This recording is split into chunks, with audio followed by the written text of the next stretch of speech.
बुझा दे। सतगुरुवरे हमें मार्ग सुझा दे, अपने जैसा गुणी बना दे, अपने जैसा गुणी बना दे। सतगुरुवरे हमें मार्ग सुझा दे। क्षण नूतन संसार को प्रतिपल वेदन करने वाले अरहत सिद्ध परमात्मा आत्मज्ञान आत्म प्रेम से जगत को विभूषित करने वाले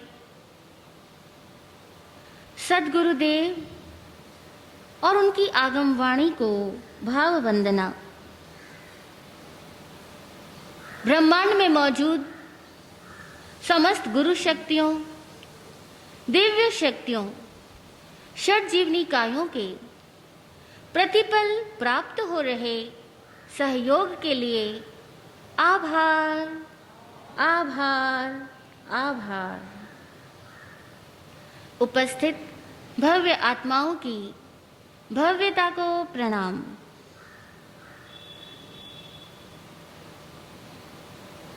धर्म और अध्यात्म की समझ भी किसी इंसान में शनै शनै ही विकसित होती है।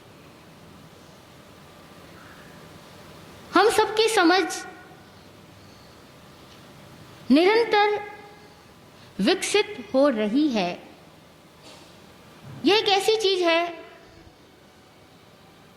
जिसे हम कभी भी ऐसा नहीं कह सकते कि मैं समझदार हो गया, बात खत्म। तब तक नहीं कह सकते जब तक कि संपूर्ण अप्रमत्त अवस्था उजागर न हुई हो। जब एक व्यक्ति कंप्लीटली अवेयर हो चुका है, यानी वीतराग हो चुका, तब उसे किसी समझ को डेवलप नहीं करना है, उसे किसी उपदेश की भी जरूरत नहीं है। और भगवान महावीर तो यहां तक कहते हैं कि उपदेशों की भी जरूरत तब तक ही रहती है जब तक एक व्यक्ति स्वयं दृष्टा नहीं बन जाता। जिस दिन वो स्वयं को देखने वाला हो जाएगा, फिर उसे किसी उपदेश की जरूरत नहीं बचेगी। आचारांग सूत्र में एक सूत्र वाक्य आता है, उद्देशो पासगस्य नत्थि, यानी जो पासक है, जो पश्यक है, जो दृष्टा है, जो देखने की क्षमता से संपन्न हो चुका है, जो स्वयं को प्रतिपल देख पा रहा है, उसे किसी उपदेश की जरूरत नहीं, क्योंकि जो देखकर चल रहा है वो ठोकर नहीं खाएगा। लेकिन जो ठोकर खा रहा है, नियम से वो देखकर चल नहीं रहा। आंखें खुली है लेकिन देख नहीं रहा, क्योंकि हमारी आंखें ही नहीं देखती। आंखों के पीछे मौजूद अगर मन ना हो तो आंखें खुली रहेगी लेकिन दिखना बंद हो जाएगा। कान ही नहीं सुनते, कान यहीं बैठे रहेंगे और आपका मन कहीं और चला जाए, सुनाई जाने वाली बात कहीं से निकल जाएगी, हमको सुनाई नहीं पड़ेगी। कान के पीछे मन मौजूद है तो इन कानों के माध्यम से हम सुन पा रहे हैं। आंख के पीछे मन मौजूद है तो देखने वाली चीज को हम देख पा रहे हैं, समझ पा रहे हैं, अन्यथा गायब। इसीलिए इंद्रियां केवल दरवाजे हैं, केवल माध्यम है। इंद्रियों से हम तब तक ग्रहण नहीं कर सकते जब तक कि इंद्रियों का राजा वहां मौजूद ना हो। तो कहा अगर राजा ही मौजूद है, अगर मालिक ही जागृत है और वह स्वयं देख रहा है, फिर कुछ करने की जरूरत नहीं। एक व्यक्ति के घर में चोर आ गया और घर का मालिक सामने बैठा है। चोर को लगा कि आधी रात है, सब सो गए होंगे, लेकिन मालिक जागृत था, सोया नहीं था। जैसे ही चोर ने रोशनी की, उसको पता लगा कि सेठ तो जागृत है, बैठा है और मुझे ही देख रहा है। क्या होगा? सेठ डरेगा या चोर? कौन डरेगा? चोर डरेगा। कहावत है ना, चोर के मन में चांदना। अब चोर डर गया। अगर सेठ विरोध करेगा, चोर उस पर आक्रमण करेगा। और वो सेठ इतना समझदार था, उसने विरोध भी नहीं किया, केवल देखता रहा। उस सेठ की जगह हम होते तो चिल्लाते, चीखते, कोई ना कोई आक्रमण करने की कोशिश करते और तब प्रत्याक्रमण का शिकार बन जाते। हम एक्शन लेंगे तो सामने वाला रिएक्शन भी करेगा, लेकिन सेठ ने कुछ नहीं किया, वो केवल देखता रहा। अब चोर चोरी करे तो करे कैसे? क्योंकि सेठ उसको देख रहा है और चोर को ये पता है कि सेठ उसको देख रहा है। अब वो क्या करे? घर में घूमना चाहे, सेठ केवल देख रहा है, बोल ही नहीं रहा, हाथ भी नहीं हिला रहा, अंगुली भी नहीं हिला रहा, मात्र देख रहा है। चोर का पसीना छूट गया। आखिर वो जिस रास्ते से आया था उसी रास्ते की ओर वापस भाग गया। वो भाग गया, तब भी सेठ ने कुछ भी कदम नहीं उठाया, मात्र देखता रहा। लेकिन सेठ कब देख पाया, इस बात को समझना। और हम क्यों नहीं देख पाते? अंतर क्या है? सेठ जागृत था, अगर हम भी जागे हुए होते तब भी हम चिल्लाए बिना नहीं रहते, क्योंकि हम डरपोक हैं, हम शंकाग्रस्त हैं। चोर कुछ कर सकता या नहीं कर सकता, लेकिन हमारा ये डर है कि चोर हमें मार डालेगा तो। बस ये डर के मारे ही हमारे भीतर का विल पावर वीक हो जाता है। और जिस आदमी का विल पावर वीक है, उसके ऊपर सारे चोर आक्रमण करते हैं, सारे विकार उसी आदमी को परेशान करते हैं जिसका विल पावर वीक है। और जिसका विल पावर वीक है, नियम से वही व्यक्ति रिएक्टिव होता है, रिएक्शन करता है, प्रतिक्रिया करता है। जिसका विल पावर वीक होगा, वो या तो क्रोध करेगा या षड्यंत्र रचेगा। क्रोध नहीं कर पाया जिन जगहों पर, उन जगहों पर वह माया कपट का सहारा लेगा। डायरेक्ट बात नहीं करेगा, इनडायरेक्टली अपनी कानाफूसी फैलाएगा। और हम देखते हैं ऐसे बहुत सारे लोगों को जो सीधे बात नहीं करते, वो जिस तक बात पहुंचानी होगी उस तक 10 आदमियों को कहेंगे वहां तक बात पहुंचाने के लिए। गुरु महाराज से भी प्रश्न करना होगा तो सामने नहीं आएंगे, किसी और को कहेंगे, उसको कहेंगे तुम किसी और को कहना, देखो मेरा नाम मत लेना, पता नहीं चलना चाहिए क्वेश्चन मेरा है। फिर उसको वो आदमी किसी और को कहेगा, वो चलते चलते वाया मीडिया वहां तक प्रश्न आएगा। हम कहते भैया बात क्या है, शंका है, सामने आके पूछ लो। लेकिन नहीं हिम्मत पड़ेगी उस आदमी की जिसका विल पावर वीक होगा, जिसके अंदर चोर होगा, वो कभी चोर का सामना नहीं कर सकता। और जिसके अंदर श्रीमंतता है, सेठाई है, सेठ है, और अब वो जागृत है, उसकी दृष्टि में इतना तेज होगा कि चोर उसका सामना नहीं कर सकेगा। ये फर्क है। इसीलिए लोग कहते हैं लड़े बिना कैसे मिल सकता है अधिकार। हक के लिए लड़ना तो पड़ता है।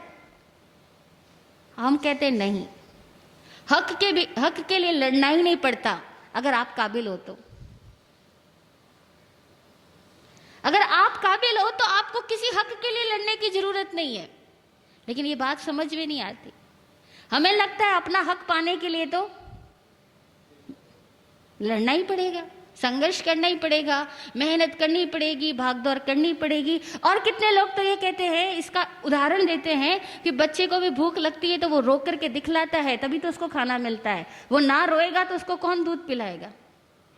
इसलिए हक के लिए तो रोना ही पड़ेगा। लेकिन मैं फिर कह रही हूं, बच्चा रोता है इसके लिए नहीं कि वो हक के लिए लड़ रहा है, इसके लिए कि वो अपने भीतर की भूख को व्यक्त करने के लिए और कोई माध्यम नहीं पाता है। अभी उसने बोलना सीखा नहीं है। और हकीकत यह है कि अच्छी मां बच्चे के रोने से पहले ही समझ जाती है कि इसके भूख की टाइम हो चुकी है। और जो बच्चे नहीं रोते हैं उनको भी समय पर भोजन मिलता ही है। लेकिन हमें आदत पड़ गई, जिसको भी पाना है उसके लिए रोना रोने की। हम जो भी पाना चाहते हैं उसका रोना रोना शुरू कर देते हैं। वो नहीं मिलता तब तक तड़पते रहते हैं, और जब मिल जाता है फिर उसमें कुछ नुक्स निकालेंगे और फिर रोएंगे। रोने वाला तो हर हाल में रोएगा। नहीं मिला तब भी, मिल गया तब भी, और मिल करके हट गया तब भी। ऐसे लोगों के लिए उपदेश की जरूरत है जो रोते रहते हैं। सेठ को किसी उपदेश की जरूरत नहीं। जो अप्रमत्त है, जो पाश्यक है, जो दृष्टा है, जो दृष्टा भाव में स्थिर हुआ, उसको किसी उपदेश की जरूरत नहीं। लेकिन दृष्टा भाव में स्थिर कौन हुआ? जिसके भीतर में आत्मबल है, जिसको अपनी भाव शक्ति पर पूरा भरोसा है।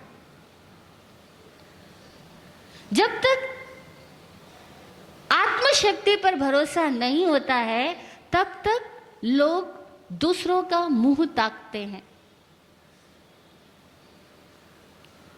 और मुंह ताक करके या किसी से कुछ मांग करके मिल भी गया तो मिला क्या?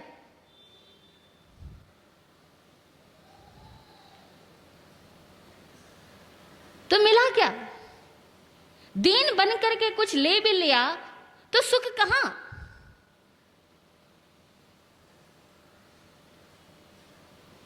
हमारी सत्ता किसी और के पास में है तब तक तो दुख ही रहने वाला है। इसीलिए चोरी करने वाला आदमी कभी अमीर नहीं होता। हुआ हो तो बताओ। वो लाखों करोड़ों चोरी से धन इकट्ठा कर ले तब भी वो कभी अमीर नहीं हो सकता है। झूठ बोल करके काम निकालने वाला आदमी कभी शांत नहीं हो सकता है। हो सकता है तो बताओ। वो जहां जहां जाता है झूठ बोलता है, धंधा कर लेता है, झूठ बोलता है, लोगों से संबंध बना लेता है, झूठ बोलता है, लोगों का शोषण कर लेता है, लेकिन उसको कभी शांति, सुकून, चैन हो ही नहीं सकता।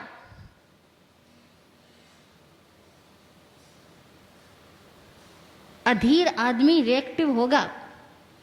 केवल धैर्यवान आदमी ही है जो बिना किए वो करवा लेगा जो उसको चाहिए। लेकिन इसके लिए हमें अपने स्तर को बदलना होगा, अपनी शक्तियों को जगाना होगा। इसीलिए आचारांग सूत्र में एक सूत्र आता है कि नो निन्न वेज्य वीरियम। हे साधक, अपनी शक्ति को छुपाओ मत। क्यों कहा गया? इसलिए कहा गया कि भगवान महावीर ये जान रहे हैं, महसूस कर रहे हैं कि जितनी मुझ में ताकत है उतनी ताकत सामने वाले में भी है, हर एक इंसान में है। अगर मैं धीर हो सकता हूं, मैं वीर हो सकता हूं, मैं महावीर हो सकता हूं, तो आप भी हो सकते हो। एक आचार्य ने तो महावीर भगवान की स्तुति करते हुए यही लिखा कि भगवान, आपको देख करके सबसे बड़ी चीज हमें जो मिलती है वो आपकी वाणी नहीं है। आप ना भी बोलो कोई फर्क नहीं पड़ेगा, लेकिन सबसे बड़ी चीज जो हमें आपसे मिली वो ये पता लगा कि अगर आप एक इंसान होते हुए महावीर हो सकते हो तो हम भी हो सकते हैं। ये उस आचार्य का परसेप्शन था। लेकिन हम में से ऐसा परसेप्शन हमारे भीतर पैदा नहीं होता कि अगर एक आदमी ज्ञानी हो सकता है इस युग के अंदर तो हम भी हो सकते हैं। एक हमारे जैसा ही 2 हाथ 2 पैर 1 मुंह, वही 32 दांत वाला, वही 2 आंखों वाला, एक साधारण सा दिखने वाला आदमी, अगर वो केवल ही हो सकता है तो हम भी हो सकते हैं। ये विश्वास जगना कितनी बड़ी बात है। भगवान ये विश्वास हमारे में जगाना चाह रहे, इसीलिए कह रहे कि नो निन्न विज्ज वीरियम, अपनी शक्ति को छुपाओ मत, अपनी शक्ति को जगाओ, फिर कभी किसी हक के लिए लड़ने की जरूरत ही नहीं पड़ेगी, क्योंकि तुम्हारा हक कोई छीन ही नहीं सकता।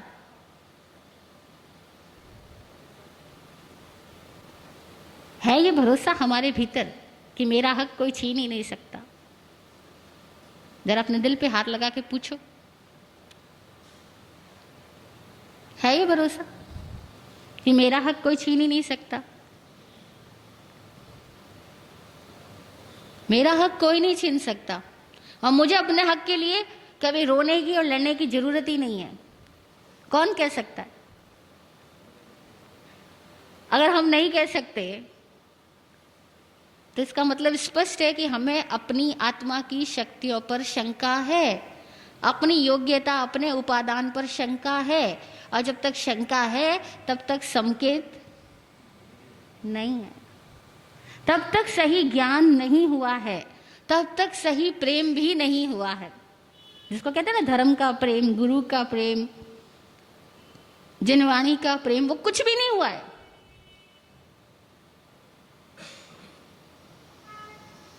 कुछ भी नहीं हुआ। इसीलिए कबीरदास जी तो स्पष्ट कहते थे कि ये प्रेम आसान नहीं है। ये प्रेम ऐसा है कि शीश काट भूई धरे तो आवे गरमाई। अगर तू शीश काट के रख सकता है, इतनी हिम्मत है, तो तुझको प्रेम का अनुभव हो सकता है, तो तुझे समकित का अनुभव हो सकता है। अगर शीश काट के नहीं रख सकता, और हम सब लाखों बार कहते ना मत्थी मत्थी मत्थी वंदामी, लेकिन कभी अपना सिर नहीं रखते वाले रखते। 50 साल हो गए मत्थे मत्थे मत्थे करते हुए कि मत्थेन वंदामी मत्थेन वंदामी। कई लोग इसलिए मत्थेन बोलते ही नहीं, वो बोले मत्थे वंदामी। नहीं रख सकते। सिर काट के रखना, और बिना सिर काट के रखे वो परिवर्तन नहीं आता। इसीलिए वो हिम्मत चाहिए, कोई आदमी बोल सके कि मुझे अपने हक के लिए ना लड़ने की जरूरत है, ना हक के लिए रोने की जरूरत है, ना हक के लिए किसी के सामने हाथ फैलाने की जरूरत है। मैं काबिल हूं, और मेरा हक मुझे केवल अपनी दृष्टि से मिलता है। मेरा हक केवल मुझे अपनी दृष्टि से मिलता है।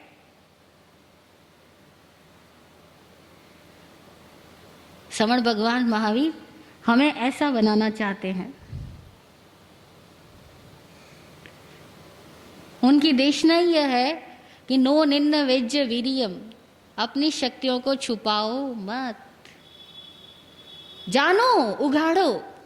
ताकत अंदर ही है, बाहर से भीख मांगने की कोई जरूरत नहीं कि कोई मुझे धन दे दे, कोई मुझे अपना हिस्सा दे दे, कोई मुझे अपना मकान दे दे, कोई मुझे अपना प्यार दे दे, कोई मुझे अपना सम्मान दे दे, कोई मुझे भी रहने के लिए कोई स्थान दे दे, कोई मुझे भी सिर टिकाने के लिए कंधा दे दे। किससे मांगना? जिंदगी में सिर टिकाने के लिए कंधा मांगते हैं, और मरने के बाद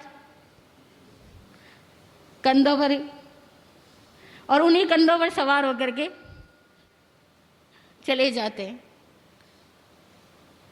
लेकिन इस जीवन में किससे कंधा मांगोगे? हाँ, वो सामने वाला खुद ही डरपोक है, वो तुम्हें क्या कंधा देगा?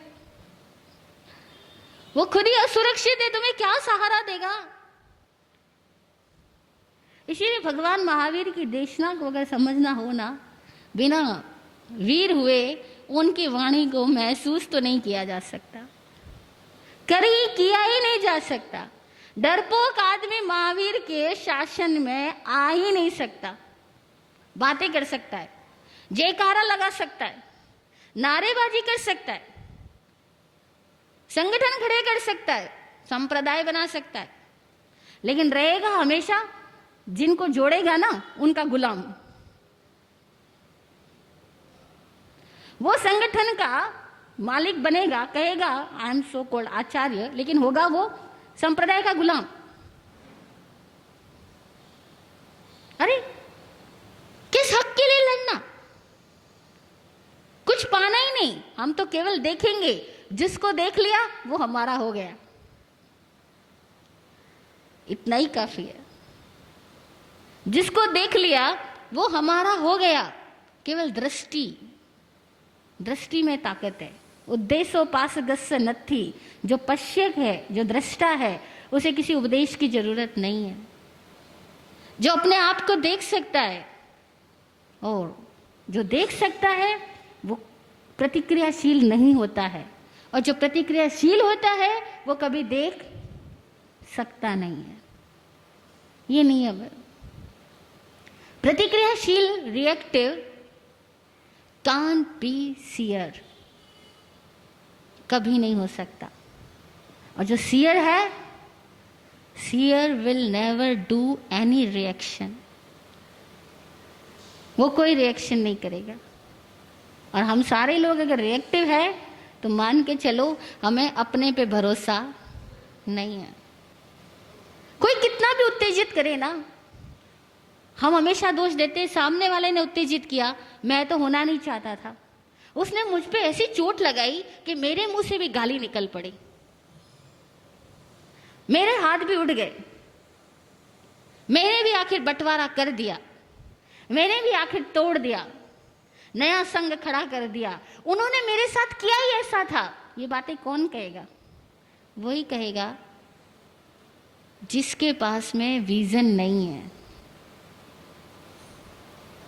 जिसके पास में विजन नहीं है उसको दूसरा उत्तेजित कर सकता है। जिसके पास अपनी आंखें खुली है उसको कोई क्या उत्तेजित करेगा? वो देख सकता है कि सामने वाला जो उत्तेजित कर रहा है वो अपनी कमजोरी से बौखला रहा है, और वो अपनी कमजोरियों को छुपाने के लिए बौखला रहा है। नियम यह है कि जो लोग उत्तेजित होते हैं वो अपनी कमजोरियों को सहन नहीं कर पाते, इसलिए बौखलाते हैं। नियम यह है, वे खुद को सहन नहीं कर पाते, खुद की कुंठाओं को सहन नहीं कर पाते, खुद की हीनता को सहन नहीं कर पाते, इसीलिए अपने आप को नहीं सहन कर पाने की वजह से औरों पर बौखलाते हैं, कुंठाओं की भड़ास निकालते हैं, और दूसरों को लगता है कि इसने मुझे उत्तेजित कर दिया। जब हमें गुस्सा आता है हम क्या कहते हैं? इसने गुस्सा दिलवाया। और जिसने गुस्सा दिलवाया उसकी मानसिकता को अगर हम पढ़ पाए ना तो पता लगेगा वो बेचारा अपने आप को सहन नहीं कर पाया, इसीलिए उसके भीतर का उबाल बाहर फूटा। घटना को देखने का तरीका घुमाओ, पता लगेगा जो तुम पे उबल रहा है वो तुम पे नहीं उबल रहा है, वो खुद पे उबल रहा है, और हमें लग रहा है वो हम पे उबल रहा है। और जो लोगों को जा जा करके गीत गा रहा है कि मेरा भाई ऐसा है, मेरी बहन ऐसी है, मेरी माँ ऐसी है, मेरी बीबी ऐसी है, मेरा बेटा ऐसा है, मेरी बहू ऐसी है, जो लोगों को जा जा करके गीत गा रहा है कि मेरा पड़ोसी ऐसा है, मेरा दुकानदार ऐसा है, मेरा कुलीग ऐसा है, मेरा बॉस ऐसा है, वो आदमी कमजोर है ही, षड्यंत्र कर रहा है वो। और हम सारे लोग उनके षड्यंत्रों में भागीदार बनते हैं। जब हम उनसे सुनते हैं, अच्छा तेरे बॉस ने तुझे ऐसा कहा, तेरे बेटे ने ऐसा किया, तेरी बहू ऐसी निकली, हम सब उनके षड्यंत्रों के हिस्सेदार बनते हैं। और पता क्या होगा, वहां जिनकी बातें हम सुन करके आए ना, वहां से एक संक्रामक बीमारी ले आए। वो वायरस हमारे माइंड में भी घुस गए। अब अपने घर में कोई कमी ना भी होगी तो दिखलाई पड़ेगी, और थोड़ी बहुत होगी तो बड़ी दिखलाई पड़ेगी। और जैसे हमारे मित्रों ने अपने घर वालों की कहानियां सुनाई थी, अब जब हम मिलेंगे हम भी अपने घर वालों की कहानियां उनके सामने सुनाना शुरू कर चुके होंगे, और हमें पता भी नहीं लगेगा कि हमारी ये आदतें उनके साथ, उनसे गिफ्ट में मिली है। हमने बड़े आराम से दूसरों से ऐसे गिफ्ट स्वीकार कर लिए। इसलिए लोग कहते हैं ना, महाराज जी यहाँ बातें सुनते हैं, बाहर तक निकल जाते हैं, इफेक्ट खत्म हो जाता है, भूल जाते हैं। भैया इफेक्ट तो खत्म होगा। क्यों हो जाता है खत्म? क्योंकि कॉन्सेंट्रेशन करने की आदत पड़ गई है। सरल होके सुनते, कोई इफेक्ट खत्म नहीं हो सकता था, बदल जाते। लेकिन सरल होके नहीं सुनते। हम यहाँ भी सुन रहे होते हैं तो सोच रहे होते हैं, ये बात महाराज जी ने जो कही ना, वो मेरे बेटे पे लागू होती है, वो मेरी बहू पे लागू होती है। ये बात जो महाराज जी ने कही ना, वो मेरे कुलीग पे लागू होती है। हम सुनते वक्त भी खुद के लिए नहीं सुन रहे होते हैं, हम सुनते वक्त भी किसी और के माइंड में किसी और की छवि लेकर के उसके लिए सुन रहे होते हैं। हम खुद तो सरल है नहीं, और फिर कहते हैं महाराज जी सुना तो था लेकिन जीवन में कुछ बदलाव तो आया नहीं। क्या करें? खुद के लिए अध्यात्म के पथिक बनना है तो आत्मलक्षी बनो, पर लक्ष्य नहीं बनना। स्व अध्याय करो, पर अध्याय नहीं करना। दूसरा क्या करता है क्या नहीं करता है, ये मेरा सब्जेक्ट ही नहीं है, ये मेरी स्टडी में कोर्स ही नहीं है क्या कोर्स? जब तक हमारी स्टडी में ये कोर्स है कि कौन क्या करता है और कौन क्या कहता है और किसकी बातें किससे मैच करती है और किसकी बातें किससे मैच नहीं करती है, तब तक आप सब, हम सब आउट ऑफ बाउंड्री, बाहर के लोग हैं। स्पष्ट कहते हैं आचारांग सूत्र कि ऐसे प्रमादी व्यक्ति को बाहर ही जानना, पमत्ते भैया पास। आचारांग सूत्र की वाणी है कि पमत्ते भैया पास, प्रमादी को बाहर देखना, वो अंतर आएगा ही नहीं। वो अच्छी से अच्छी बात को अपने भीतर के लिए सुनेगा ही नहीं, वो बाहरी लोगों के लिए सुनेगा। इसीलिए वो बाहर का ही बना रहेगा, वो कभी अपना होगा ही नहीं। और दुनिया में एक नियम याद रखना, जो खुद का नहीं हुआ वो किसी और का भी नहीं हो सकता। अप्रमादी कभी खुद का नहीं होता, इसीलिए वो किसी और का भी सच्चा साथी कभी नहीं हो सकता। यूं ही नहीं कहा गया कि गुरु ही सच्चा साथी होता है। जो कहते हैं ना कि गुरु ही सच्चा साथी होता है, गुरु तेरा सहारा काफी है, मुझे और किसी सहारे की जरूरत क्या। मुझे शरण कोई दरकार नहीं, कोई शरणा स्वीकार नहीं। मुझे शरण कोई दरकार नहीं, कोई शरणा स्वीकार नहीं। गुरु पद शरणा सच्चा शरणा, बस यही सहारा काफी है। कहने सुनने की कथा व्यर्थ, तेरी नजर इनायत काफी है। गुरु तेरा सहारा काफी है, गुरु तेरा सहारा काफी है। कहने सुनने की कथा व्यर्थ। पूरी जिंदगानी क्या करते हम? कुछ अपनी कहते हैं, कुछ लोगों की सुनते हैं। अपनी कहते हुए एक ही उद्देश्य होता है, तुम मुझको समझो, और लोगों की सुनते वक्त भी यही उद्देश्य होता है कि तुम मुझको समझ लो कि मैं सही हूं, और सामने वाला भी यही आपको कहना चाहता है कि मैं सही हूं। लेकिन हकीकत यह है कि प्रमादी सही नहीं है। प्रमादी बाहर है, वो देख ही नहीं सकेगा, उसको केवल अपनी सुविधा प्रिय है। वो सुविधा के पैमानों से तुम्हें देखता है और तुम भी सुविधा के पैमाने से उसे देखते हो। इसीलिए जिंदगी भर एक दूसरे को अपना बनाने की कोशिश करो। सब सुविधा के साथी है, सुविधा मिलनी बंद, ना कोई बाप अपना ना कोई बेटा अपना, ना कोई पति अपना ना कोई पत्नी अपनी, कोई अपना नहीं है। सुविधा मिले तब तक सब अपने। इसीलिए कहा वही अपना होगा जो खुद का हुआ वो तेरा हो सकता है, और जो खुद का हुआ वो खुदा ही हुआ, वो गुरु ही हुआ। इसीलिए गुरु ही सच्चा साथी है। इसके सिवा इस दुनिया में सच्चा साथी कोई किसी का आज दिन तक तो हुआ नहीं, और किसी का हो जाए तो कर लो कोशिश। जय हो, जय हो, जय हो। पृथ्वी को धन